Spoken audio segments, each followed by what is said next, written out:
Welcome to another movie plot and enjoy the memories. It begins inside a styrofoam castle with our titular hero Deathstalker robbing the owner. He's led to an altar by a servant woman that we never see again and steals a cheap-looking ruby from an even cheaper-looking box. The tramp sold him out, so Deathstalker must fight his way out with many of those classic 80s moves where you can't really tell what's doing the damage. He escapes out a window and rides off on horseback while the salty mistress Sultana curses his name right into a title card. In a nearby town, a princess named Evie gets tossed out because she told their king that the queen is cheating on him. As she protests to the guards, they begin to get physical when our white knight approaches with the most smug-looking face in all the land. He provokes a fight to blind the guards with pocket sand and humiliates them with a shovel, as his sword must be in need of maintenance. Dismissing Evie with a simple hello, Deathstalker enters a tavern where any shots of pig face is simply archived footage from the previous movie. The men get drunk while the women supply the fan service, and our lead finds himself a couple of local floozies impressed by a candle. Evie begs her savior for his help again with another matter, but a guard's like, "Didn't I tell you to leave?" and slaps her. This causes an all-out brawl with Stalker, who I'm sure was just looking for any reason to bop a midget in the head. Everyone else gets involved for some reason, but the dancers never stop working, so I applaud the commitment. When picking on somebody his own size, Deathstalker gets overpowered, so Evie comes in with the assist. You can tell Deathstalker's having too much fun and doesn't want to go, but the plot calls for it, so he flees with Eve, which is the boobs cue to wrap it up. The fugitives are chased by guards on horseback, and Evie asks the important questions like, "Is Deathstalker your first name or last?" We never get an answer, just that his profession is similar to that of Robin Hood, except that he steals from the rich and gives to himself. The two evade the guards and Evie takes them back to her temporary home, where Stalker has an Aragorn moment over her disgusting soup. He plays it off like a champ, and Evie pretends to be capable of seeing the future, but it's just her way to convince Stalker to help her reclaim her kingdom. She says that he's destined to defeat the evil sorcerer who resides in a princess's lost castle and become a legend like Conan the Barbarian. Liking the sound of that, Deathstalker immediately up and departs for the kingdom of Yafir, where Evie's castle is now ruled by Jarek. He's gotten away with this by cloning Evie to fool the people, but the replacement bickers with him almost as much as the real thing did. Evil Evie returns to her bed and begins fading away, so to cure this condition, two pigmen bring her one of the prisoners from the dungeon. She seduces the scrawny man over as the pigs leave, remarking that their princess has a great body but it's a shame about the face. We return after a few screams to a well-fed, possibly vampire Evie, adding her victim's rubber face to her headboard. Jarek's joined by Sultana, who still seeks her revenge but is told she can't kill Evie or the doppelganger will suffer the same fate. She goes to a tavern and hires some random pirate hitman to capture the princess, but the looks of his men give her little hope that they'll complete the mission. When they reach the swashbucklers' ambush, Deathstalker and Evie are fired upon with explosive arrows, forcing the pair to take cover behind a hill. Our hero displays some cheap-looking throwing star like it's his secret weapon, then goes around killing all of the hitmen without even using it. He saves it for another midget, as I'm telling you, this guy hates little people, while Evie doesn't listen to orders and goes wandering off. She gets herself captured, but since they aren't actually trying to kill her, the only one who puts her life in danger here is Deathstalker when he kills her captor.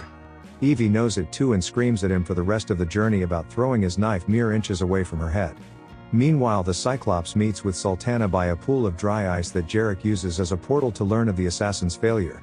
He skewers him with his sword through the puddle, and we discover the writers only made this guy a pirate so that Sultana can say this one-liner. "So long, sailor." Elsewhere, the hero's journey leads them to a spooky green graveyard where the thieving Stalker wants to rob a tomb, because why not? He enters with the expectation of looting the valuables, but is sealed inside and met by an astral projection of Jarek.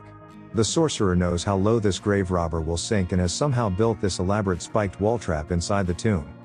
Outside, Evie has her own problems to deal with as zombies begin rising from their graves, as this villain is also a necromancer.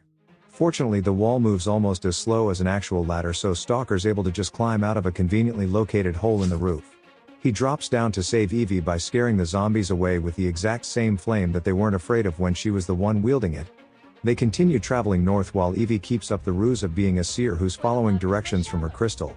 She must take them the wrong way, because we suddenly cut to the two captured by a tribe of Amazons who bring them before their queen. Having already heard of Stalker's womanizing ways, she orders him to be put through a trial by combat in their makeshift wrestling ring. His opponent appears as a dainty blonde at first, but it's really the massive redhead being kept in a cage. The towering unit of a woman called Gorgo is the Amazon's best fighter and lays a whooping on the Deathstalker. It's rather entertaining, as she was a real pro wrestler and once took on a 700-pound bear when California banned her from wrestling men. For the story's sake, Deathstalker uses his agility to win but shows mercy to Gorgo, earning the respect of the Amazons. They throw a party in celebration, and since Stalker's angry with Evie for lying about being a psychic, he lets the queen suck on the champion's chin. He then goes into her tent, making Evie jealous, so she storms off into the woods angry, but by morning wanders into a trapper's net.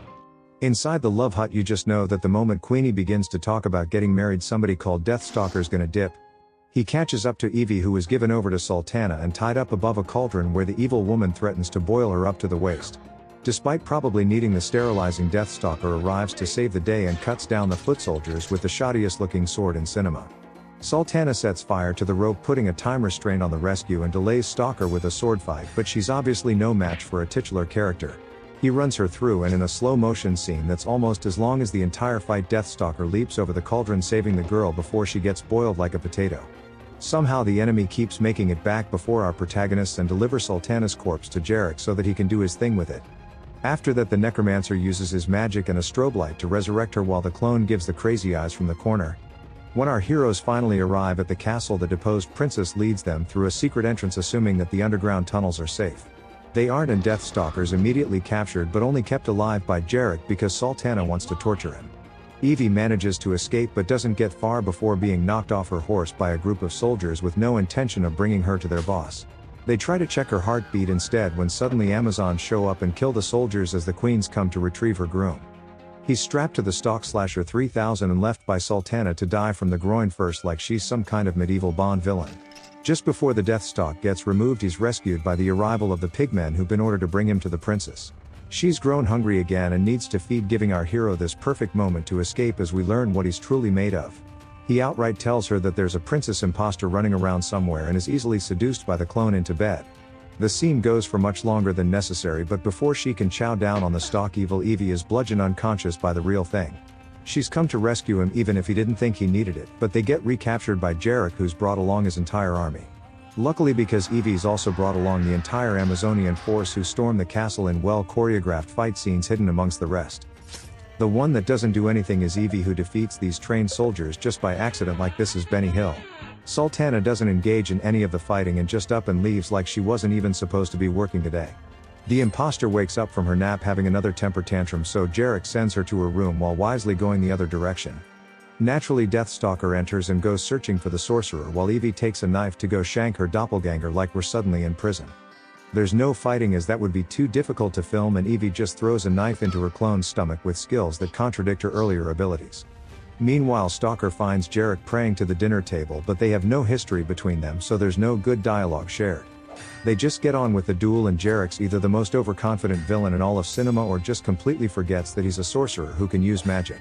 He just tries to have a sword fight with a man unironically called Deathstalker, resulting in his broken sword being thrust into his own throat. With the Necro whatever finally defeated and Stalker not even glistening, the villagers celebrate, but it's original movie footage again.